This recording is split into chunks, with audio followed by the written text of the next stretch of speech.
গতবারে আপনাদের বলেছিলাম যে শ্রীকৃষ্ণ ভীষ্মের প্রতি কতখানি প্রীতি এবং শ্রদ্ধা তিনি বহন করতেন মনে মনে। ভীষ্ম তাকেও যেমন শ্রদ্ধা করতেন এবং ভগবান বলে জ্ঞান করতেন, শ্রীকৃষ্ণ তিনি ভীষ্মকে ভাবতেন যে আমার পরম ভক্ত।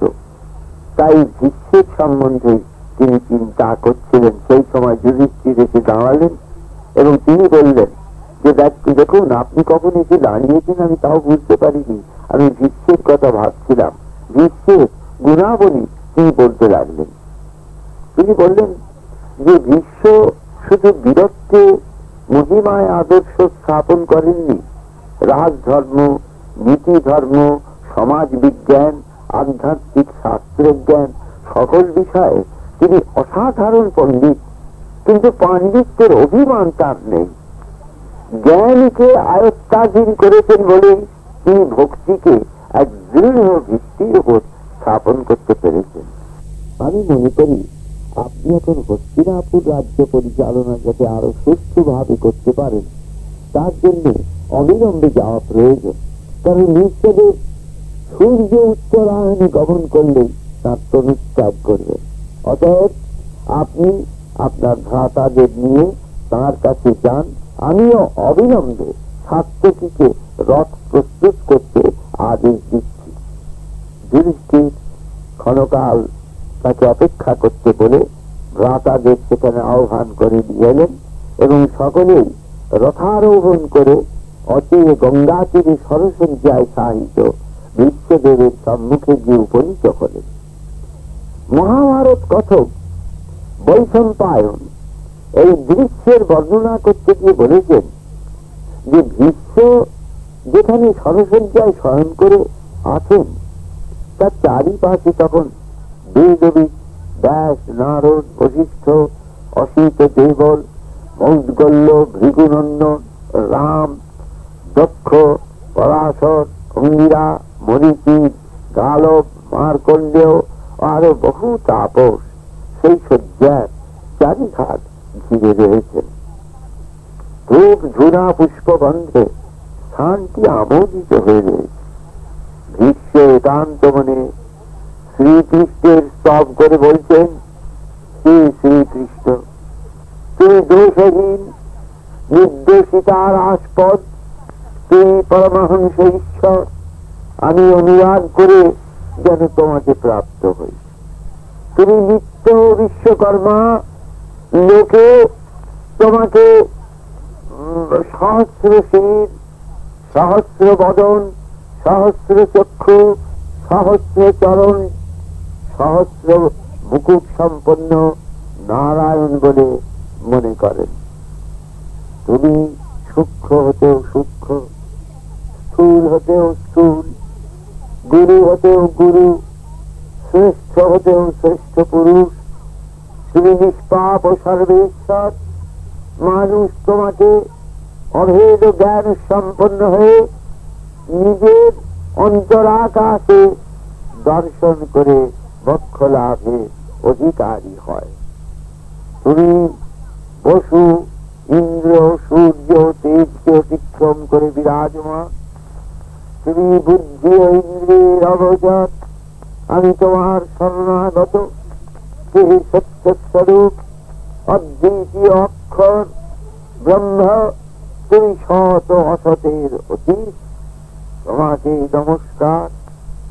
যার থেকে সমস্ত উৎপন্ন হয় এবং যাতে গিয়ে সকল কিছু বিলীন হয়, সেই কারণ স্বরূপকে আমি নমস্কার করি। হে বিশ্বরূপ, তুমি বিশ্ব সংসারের আদি কারণ, তোমাকে নমস্কার। তুমি প্রাণীগণকে ধারণ করে আছো, তুমি প্রাণস্বরূপ, তোমাকে আমি বারবার নমস্কার করি। বিশ্ব শ্রীকৃষ্ণের উদ্দেশ্যে যখন বারবার নমস্কার জানাচ্ছেন এইভাবে, সেই সময় বাসুদেব যোগ বলে বিশ্বদেবের ভক্তি ও আন্তরিকতার পরিচয় পেয়ে তাকে তৎক্ষণাৎ ত্রিকাল দর্শন জ্ঞান দান করলেন। কিন্তু এই গুজ্জব ব্যাপার নারায়ণ কখন তাকে জ্ঞান দিলেন তা কেউ জানতে পারলেন না, যুধিষ্ঠিরও নয়। তারপর বাসুদেব সাত্যকী পাণ্ডবরা রথে করে চলেছেন। এমন সময় কুরুক্ষেত্রের সৌরাঙ্গনের কাছে এক ভয়ঙ্কর স্থানে উপনীত হলেন।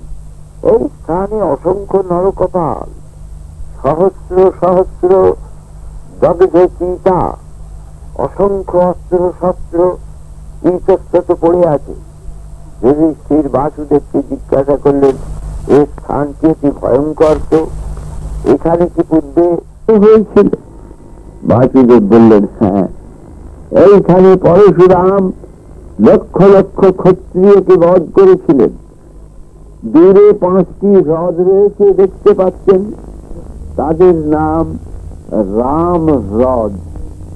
পরশুরাম ক্ষত্রিয়দের এইখানে হত্যা করতে বহু রক্তপাত ঘটিয়েছিলেন। সেই রক্তে 5টি হ্রদ ভরে যায়। আর এই যে মহা শ্মশান, এইখানে শত শত ক্ষত্রিয়ের কঙ্কাল পড়ে আছে আজ। যুধিষ্ঠির বললেন, আমি ভাবি ব্রাহ্মণ সন্তান পরশুরাম কেন এত নিষ্ঠুর হলেন, কেন 21 বার ক্ষত্রিয় কুলকে উৎসাহিত করলেন এবং কেনই বা নিরস্ত হলেন। বাসুদেব বললেন, তাহলে পরশুরামের কাহিনী আমি বলছি, শুনুন। রথ চলতে লাগলো, উনি কাহিনী বলতে লাগলেন। বহুদিন পূর্বে মহাত্মা জন্ম নামে এক ঋষি ছিলেন। তার পৌত্র কৌশিক এক সময় কঠোর তপস্যা করে ইন্দ্রের কাছে প্রার্থনা করেন যেন ইন্দ্র তার পুত্র হয়ে জন্মগ্রহণ করেন। তার তপে তুষ্ট হয়ে ইন্দ্র স্বয়ং তার অভিলাষ পূর্ণ করেন এবং তার জন্ম লাভের পর কৌশিক পুত্রের নাম রাখলেন গাধী। গাধী দেবরাজের মতো বিরাট রাজ্যের অধিকারী হয়ে বসেন। তার একটি কন্যা হয়, তিনি ছিলেন অপূর্ব সুন্দরী। নাম ছিল তার সত্যবতী। সেই কন্যার সঙ্গে তিনি বিবাহ দেন ঋষি শ্রেষ্ঠ ঋষিকে। ঋষির আশ্রমে রাজকন্যা সত্যবতী রাজপ্রাসাদের সমস্ত বিলাস বৈভব পরিত্যাগ করে এসে কিন্তু বিন্দুমাত্র দুঃখিত হলেন না। অত্যন্ত নিষ্ঠার সঙ্গে পতি সেবায় আত্মনিয়োগ করলেন। ঋষি তাঁর সেবা যত্নে প্রীত হয়ে একদিন বললেন, শোনো সাধ্বী, তুমি রাজকন্যা হয়েও আমার যেভাবে সেবা করো তাতে আমি মহান তৃপ্তি লাভ করি, কিন্তু এখন গভীর বনে কিছুকাল তপস্যার জন্য যাত্রা করব। তুমি আমার কাছে কি বর চাও বলো। তখন সত্যবতী বললেন, স্বামী, তুমি তোমার তপস্যা বলে এই বর দাও যাতে আমি ও আমার মাতা পুত্র লাভের অধিকারী হই।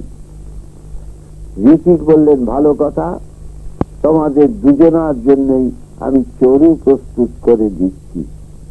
এই বলে অতি স্বল্পকালের মধ্যেই চরু প্রস্তুত করে দিয়ে সত্যবতীকে 2টি মৃত্তিকার পাত্রে ওই চরু দান করলেন। আর এই চরু দুটির মধ্যে পার্থক্য যে আছে সেটাও বলে দিলেন। তিনি বললেন, এই চরুটি তুমি পান করো, আর দ্বিতীয় এই চরুটি তোমার মাতাকে পান করতে দিও, তবে এখন নয়, কিছুদিন পরে। এই বলে মহর্ষি কিছু কালের জন্য অরণ্যে একাকী তপস্যা করতে চলে গেলেন। এদিকে সত্যবতী ভ্রমক্রমে মায়ের জন্য যে পাত্রটিতে স্বামী চরু রেখেছিলেন সেটি নিজে ভক্ষণ করে তার অন্য পাত্রটি চরু যা মায়ের জন্য নির্দিষ্ট ছিল সেটি মাতাকে ভক্ষণ করতে দিলেন। এরপরে জটিল যা অবস্থার সৃষ্টি হয়েছিল তা আমি আগামী দিন বলবো।